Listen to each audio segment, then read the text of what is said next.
الحمد لله رب العالمين والصلاة والسلام على رسوله الكريم اللهم انفعنا بما علمتنا وعلمنا ما ينفعنا وزدنا علما اللهم أعنا على ذكرك وشكرك وحسن عبادتك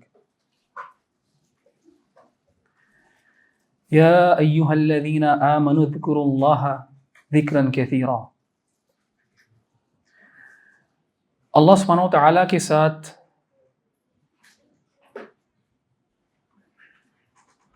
ہمارا ایک ریلیشن شپ ہے، ایک تعلق ہے، اور اس تعلق کو بہتر کرنے کے لیے سب سے اہم چیز ذکر اللہ، اللہ تعالیٰ کا ذکر کرنا. ذکر اللہ سے کیا مراد ہے؟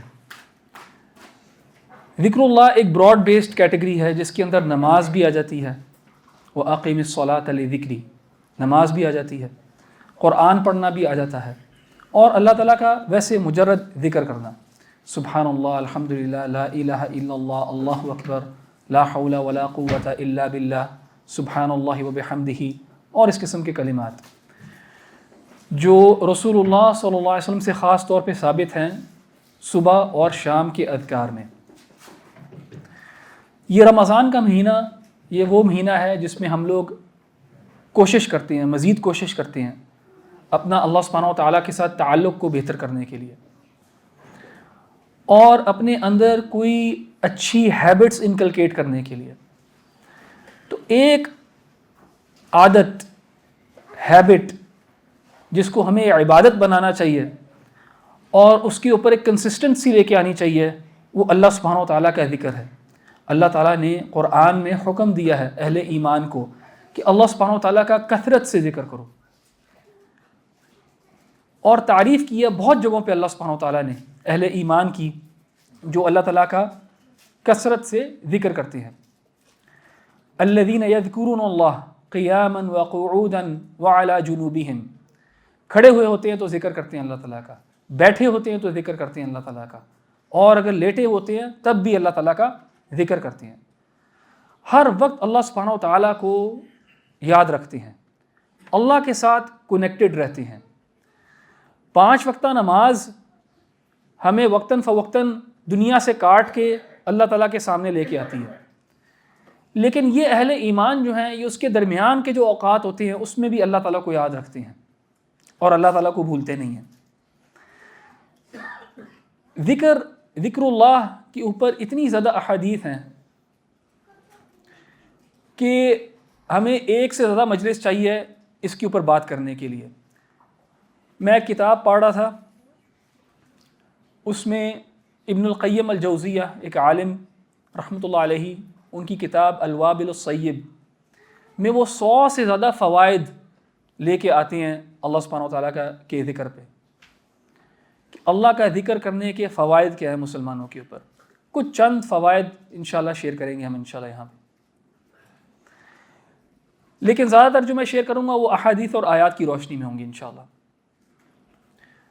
ایک حدیث ہے شعب الایمان میں، اس کی صحت کے اوپر کچھ کلام ہے، لیکن علماء نے اس کو اپنی کتابوں میں بھی درج کیا ہے اور اس کا تذکرہ بھی کیا ہے، جہاں پہ عائشہ رضی اللہ عنہا بتاتی ہیں ہمیں کہ رسول اللہ صلی اللہ علیہ وسلم نے کہا کہ آخرت والے دن سب کو حسرت اگر کسی چیز کی ہوگی تو وہ اس چیز کی ہوگی کہ انہوں نے کچھ اوقات ایسے گزارے جن میں اللہ تعالیٰ کا ذکر نہیں کیا. ایون جنت میں جو لوگ ہوں گے ان کو بھی ایک حسرت ہوگی کہ کاش ہم نے زیادہ اللہ تعالیٰ کا ذکر کیا ہوتا، کیونکہ آخرت والے دن اس کے فوائد اصل میں نظر آئیں گے. اس دنیا میں بھی فوائد ہیں، لیکن آخرت والے دن اور زیادہ فوائد نظر آئیں گے کہ اللہ تعالیٰ کا کثرت سے ذکر کرنا کتنا اہم ہے، کتنا ضروری ہے. اسی طرح رسول اللہ صلی اللہ علیہ وسلم کی ایک حدیث ہے جہاں پہ آپ صلی اللہ علیہ وسلم نے صحابہ کو اکٹھا کیا اور کہا، ان سے ایک سوال کیا کہ تمہیں پتہ ہے کہ اللہ تعالیٰ کے ہاں کون سا ایسا عمل ہے جو اللہ تعالیٰ کے ہاں بہت اونچا درجہ رکھتا ہے، بہت اونچا درجہ رکھتا ہے، اور یہ عمل ایسا ہے کہ یہ اللہ تعالیٰ کی راہ میں سونا اور چاندی دینے سے بھی بہتر ہے، اور اللہ تعالیٰ کی راہ میں جہاد کرنا، قتال کرنا، لڑائی کرنا اللہ تعالیٰ کے لیے، اس سے بھی بہتر ہے۔ تو صحابہ کا جس قسم کا معمول تھا، وہ جب رسول اللہ صلی اللہ علیہ وسلم سوال پوچھا کرتے تھے تو وہ جواب دیتے تھے اللہ ورسولہ اعلم، اللہ اور اس کا رسول بہتر جانتا ہے، یا رسول اللہ آپ بتائیں۔ تو رسول اللہ صلی اللہ علیہ وسلم نے کہا ذکر اللہ، اللہ تعالیٰ کے ذکر کرنا۔ اچھا، اب یہاں پہ یہ بات عجیب سی لگتی ہے کہ محض اللہ تعالیٰ کا ذکر کرنا، محض اللہ سبحانہ تعالیٰ کا نام اپنی زبان پہ لے کے آنا، اللہ سبحانہ تعالیٰ کی تعریف کرنا، تسبیح کرنا، تحمید کرنا، یہ اللہ تعالیٰ کے لیے، اللہ تعالیٰ کی راہ میں سونا چاندی خرچ کرنے سے بھی بہتر ہے، یہ قتال فی سبیل اللہ سے بھی بہتر ہے؟ کیسے ہے یہ؟ اور علماء ہمیں بتاتی ہیں کہ اس حدیث میں امپلائڈ بات یہ ہے اس چیز پہ دوام کہتے ہیں کنسسٹنسی کو۔ بہت لوگ ہیں جو ان فوائد کے بارے میں سنتے بھی ہیں، ان کو پتہ بھی ہے، بہت ہیں، سب کو پتہ ہے، کسی نہ کسی وقت ہم نے سب نے یہ باتیں سنی ہوئی ہیں، لیکن کتنے ہیں لوگ جو کنسسٹنٹلی اس کے اوپر عمل کر سکتے ہیں، کنسسٹنسی کے ساتھ، کہ ہمیشہ وہ اللہ تعالیٰ کو اپنے ہاں یاد رکھتے ہیں، اللہ تعالیٰ کا تذکرہ کرتے ہیں، انہوں نے رسول اللہ صلی اللہ علیہ وسلم کے صبح شام کے جو اذکار ہیں ان کو یاد کیا ہوا ہے اور اپنی ڈیلی روٹین میں حصہ بنایا ہے۔ کتنے لوگ ہیں؟ بہت کم لوگ ہیں۔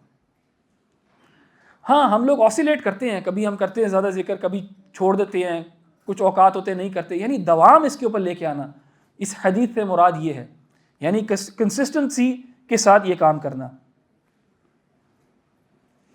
ایک اور حدیث ہے رسول اللہ صلی اللہ علیہ وسلم کی، جہاں پہ آپ صلی اللہ علیہ وسلم فرماتے ہیں سبق المفردون، کہ سبقت لے گئے المفردون۔ تو صحابہ نے پوچھا یہ کون لوگ ہیں جو سبقت لے گئے ہیں؟ تو رسول اللہ صلی اللہ علیہ وسلم نے فرمایا الذاکرون اللہ کثیرا والذاکرات، اللہ تعالیٰ کا کثرت کے ساتھ ذکر کرنے والے مرد اور عورتیں وہ سبقت لے گئے۔ کس سے سبقت لے گئے؟ سب سے سبقت لے گئے۔ ایک اور حدیث جہاں پہ کچھ صحابہ آتے ہیں رسول اللہ صلی اللہ علیہ وسلم کے پاس، اور وہ صحابہ جو تھے یہ مالی طور پہ کمزور تھے، تو انہوں نے آ کے رسول اللہ صلی اللہ علیہ وسلم کو کہا کہ ہم اس طرح زکوٰۃ اور صدقہ نہیں دے سکتے جس طرح یہ باقی صحابہ دیتے ہیں جن کے پاس مال و دولت زیادہ ہے، تو ہم کیسے ان کا مقابلہ کریں؟ آپ دیکھیں صحابہ کے اندر جذبہ دیکھیں کس چیز کا تھا، آپس میں مقابلہ کس کے لیے کر رہے ہیں، وہ کس چیز کے لیے کر رہے ہیں؟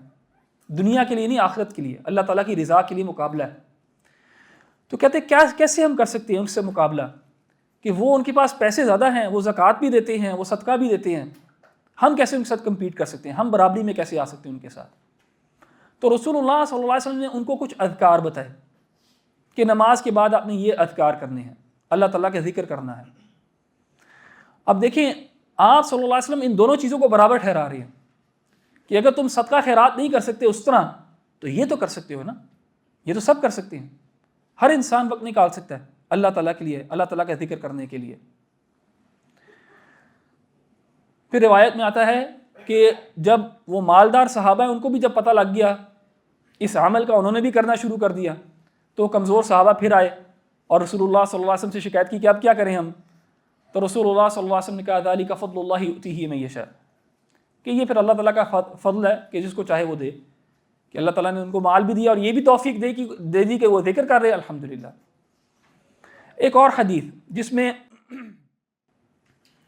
فاطمہ رضی اللہ عنہا، رسول اللہ صلی اللہ علیہ وسلم کی بیٹی، وہ گھر کا کام بہت زیادہ کیا کرتی تھی، یہاں تک کہ ان کے ہاتھوں میں چھالے پڑ جایا کرتے تھے۔ تو ایک دفعہ علی بن ابی طالب نے، جو کہ ان کے شوہر تھے، ان کو کہا کہ تم رسول اللہ صلی اللہ علیہ وسلم سے ایک غلام کیوں نہیں ریکویسٹ کر لیتی کہ آپ ہمیں کوئی غلام دے دے وہ جو ہمارے لیے کام کر سکیں۔ تو فاطمہ رضی اللہ عنہا نے رسول اللہ صلی اللہ علیہ وسلم کے پاس جا کے ریکویسٹ کی ہے، تو آپ صلی اللہ علیہ وسلم نے فرمایا کہ کیا میں تمہیں اس سے ایک بہتر چیز نہ بتاؤں جو تمہاری مدد کرے گی اس معاملے میں؟ تو انہوں نے پوچھا بتائیے گا۔ تو رسول اللہ صلی اللہ علیہ وسلم نے فرمایا کہ اللہ تعالیٰ کا ذکر کرو، نماز کے بعد 33 دفعہ سبحان اللہ، 33 دفعہ الحمدللہ اور 33 دفعہ اللہ اکبر۔ یعنی کیا مطلب ہے اس کا؟ کہ رسول اللہ صلی اللہ علیہ وسلم کہہ رہے ہیں کہ تمہارے وقت میں، تمہارے کام میں برکت آئے گی یہ ذکر کر کے۔ وہاں پہ صحابہ کو بتایا جا رہا ہے کہ تم یہ ذکر کرو گے ایسے ہے جیسے تم بھی مال دے رہے ہو اللہ تعالیٰ کے ہاں۔ تو اللہ سبحانہ وتعالیٰ کا ذکر کرنا کتنا آسان عمل ہے، آسان عمل ہے، زبان کا عمل ہے بس، اور دل کا حاضر ہونا اس میں، لیکن اللہ تعالیٰ کے ہاں بے حد اجر ہے اس چیز کا۔ اللہ سبحانہ وتعالیٰ قرآن میں فرماتے ہیں وَمَن يَعْشُ عَن ذِكْرِ الرَّحْمَنِ نُقَيِّدْ لَهُ شَيْطَانًا فَهُوَ لَهُ قَرِينٌ، کہ جس نے اعراض کیا، منہ موڑ لیا، اندھا ہو گیا کس چیز سے؟ اللہ تعالیٰ کے ذکر سے، تو اللہ تعالیٰ کیا کریں گے؟ نُقَيِّدْ لَهُ شَيْطَانًا،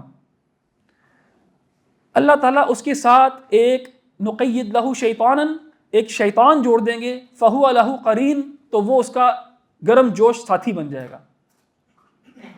یعنی ذکر نہ کرنے کا اور ذکر سے بالکل اعراض کرنا، یعنی اس حد تک اعراض کرنا کہ انسان نماز بھی نہ پڑھے، تو نتیجہ کیا ہے؟ اللہ تعالیٰ قرآن میں بتانے اس کا نتیجہ کیا ہے کہ اس کے ساتھ ایک شیطان اٹیچ ہو جاتا ہے، اور وہ شیطان جو اس کے ساتھ اٹیچ ہو جاتا ہے وہ پھر اس کا ساتھی بن جاتا ہے، اسی کو پھر برائی کی طرف وہ لے کے جاتا ہے۔ اور یہ بڑی کنسسٹنٹ بات ہے جو ہمیں بہت زیادہ احادیث میں ملتی ہے ذکر کے بارے میں، کہ ذکر جو ہے رسول اللہ صلی اللہ علیہ وسلم نے فرمایا کہ حصن من الشیطان، حصن کہتے ہیں کاسل کو، فورٹرس کو، پناہ گاہ کو، من الشیطان، شیطان سے، یعنی شیطان سے اگر انسان نے بچنا ہے تو اللہ تعالیٰ کا ذکر جو ہے اس سے بچا جا سکتا ہے۔ اللہ تعالیٰ کا ذکر اختیار کرے گا تو شیطان سے انسان بچے گا، اور بہت زیادہ احادیث ہیں جو اس طرف اشارہ کرتی ہیں، شیطان سے انسان بچتا ہے اللہ تعالیٰ کے ذکر سے۔ یہ قرآن کی آیت بھی اسی طرف اشارہ کر رہی ہے۔ ہمیں مسلمانوں کو ایمان ہے بالغیب، غیب کے اوپر ایمان لے کے آتے ہیں ہم، اللہ سبحانہ وتعالیٰ بھی غیب میں ہے، جنت جہنم بھی غیب میں ہے، اسی طرح اللہ سبحانہ وتعالیٰ کے فرشتے اور یہ جنات و شیاطین یہ بھی غیبی دنیا ہے، ہم ایمان لے کے آتے ہیں اس غیبی دنیا کے اوپر۔ اور یہ غیبی دنیا جو ہے یہ ہمیں اس طرح نظر نہیں آتی، لیکن اس کا اثر ہوتا ہے ہماری زندگی کے اوپر۔ وہ کیا اثر ہے؟ ایک پازیٹیو اثر ہے اور ایک نیگیٹو اثر ہے۔ آپ سمجھ لیں ایک پازیٹیو انرجی ہے، ایک نیگیٹو انرجی ہے۔ پازیٹیو انرجی کیا ہے؟ فرشتے، اللہ تعالیٰ کے فرشتے۔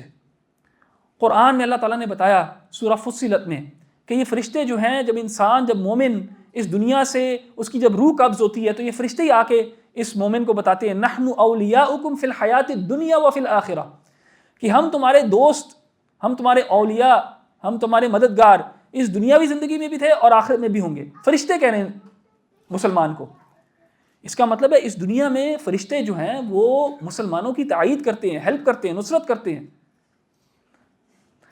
قرآن میں سورہ غافر میں فرشتوں کے بارے میں آیا وَيَسْتَغْفِرُونَ لِمَنْ فِي الْأَرْضِ، کہ وہ استغفار کرتے ہیں کن لوگوں کے لیے؟ لِمَنْ فِي الْأَرْضِ، جو زمین میں ہے لوگ۔ رسول اللہ صلی اللہ علیہ وسلم کی حدیث ہے ایسی مجلس کے بارے میں، جس طرح کی بھی یہ مجلس ہے، کہ مجتمع قوم فی بیت من بیوت اللہ، کہ جب بھی کچھ لوگ اکٹھے ہوتے ہیں اللہ تعالیٰ کے گھروں میں سے ایک گھر کے اندر اور قرآن کی تلاوت کرتے ہیں، قرآن کو پڑھتے ہیں، اللہ تعالیٰ کی بات کرتے ہیں، تو کیا ہوتا ہے؟ حفتہم الملائکہ، اس مجلس کو اللہ تعالیٰ کے فرشتے اٹینڈ کرتے ہیں۔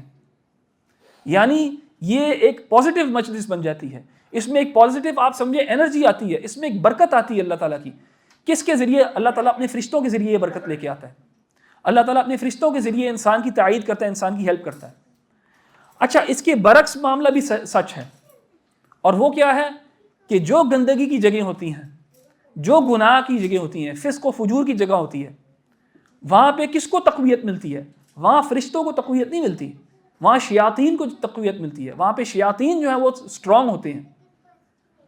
تو آپ کا اور میرا انفرادی معاملہ بھی یہ ہے، اگر آپ کی زبان تر ہوگی اللہ تعالیٰ کے ذکر سے تو آپ کے ارد گرد اللہ تعالیٰ کے فرشتے ہوں گے، آپ کی زندگی میں اللہ تعالیٰ کی برکت ہوگی۔ اور اگر آپ کی میری زندگی غفلت والی زندگی ہوگی، اللہ تعالیٰ کے ذکر سے اعراض کرنے والی زندگی ہوگی، تو وہ شیاطین کو ہمارے ارد گرد تقویت دیتی ہے۔ تو انسان خود ہی اختیار کر لے اپنے لیے کہ غیب میں کس چیز کی مدد چاہتا ہے، وہ اللہ تعالیٰ کی مدد چاہتا ہے کہ اللہ تعالیٰ اپنے فرشتوں کے ذریعے اس بندے کی حفاظت کرے، یا پھر نقید لہو شیطانا فہو لہو قرین، کہ اللہ تعالیٰ شیطان جوڑ دے انسان کے ساتھ۔ ایک مشہور آیت ذکر کے معاملے میں جو آپ سب نے پڑھی ہے، سنی بھی ہے، جہاں پہ اللہ سبحانہ و تعالیٰ اہل ایمان کے بارے میں کہتے ہیں کہ ان کے دلوں کو اطمینان اللہ تعالیٰ کے ذکر سے ہی ملتا ہے۔ الا بذکر اللہ تطمئن القلوب، اطمینان قلب، دل کا سکون وہ ذکر کے اندر ہے، اللہ سبحانہ و تعالیٰ کے ذکر کے اندر ہے۔ تو اس مہینے میں، رمضان کے مہینے میں، اللہ تعالیٰ کا ذکر کثرت کے ساتھ کریں، کثرت کے ساتھ، اور اپنے لیے یہ محسوس کرنے کی کوشش کریں، یہ اطمینان قلب جس کا اللہ تعالیٰ نے ذکر کیا قرآن میں، اس کو محسوس کرنے کی کوشش کریں، اور پھر اس عادت کو رمضان سے باہر کنٹینیو کریں۔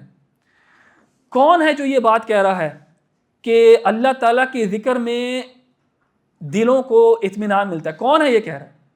یہ وہ کہہ رہا ہے جس کی 2 انگلیوں کے درمیان میں انسان کا دل ہے۔ رسول اللہ صلی اللہ علیہ وسلم نے فرمایا کہ اللہ تعالیٰ انسان کا دل جس طرح چاہتا ہے پھیر لیتا ہے۔ دعا بھی ہے نا، یا مقلب القلوب ثبت قلبی علی دینک، اے دلوں کو پھیرنے والے، میرے دل کو ثابت رکھیں اللہ تعالیٰ کے اپنے دین کے اوپر، اللہ کے دین کے اوپر۔ تو جو رب دلوں کو کنٹرول کرنے والا ہے، وہی رب بتا رہا ہے کہ اس دل میں اطمینان میرے ذکر کے ساتھ ہی آئے گا۔ تو کیوں نہ ہم کوشش کریں، اللہ تعالیٰ کا ذکر کریں کثرت کے ساتھ، اور یہ اطمینان قلب والی کیفیت جو ہے اس کو محسوس کرنے کی کوشش کریں۔ اگلی بھی مجلس میں انشاءاللہ اسی ذکر اللہ کے اوپر ہی بات کریں گے۔ سبحانک اللہم و بحمدک، اشہد ان لا الہ الا انت، استغفرک و اتوب الیک۔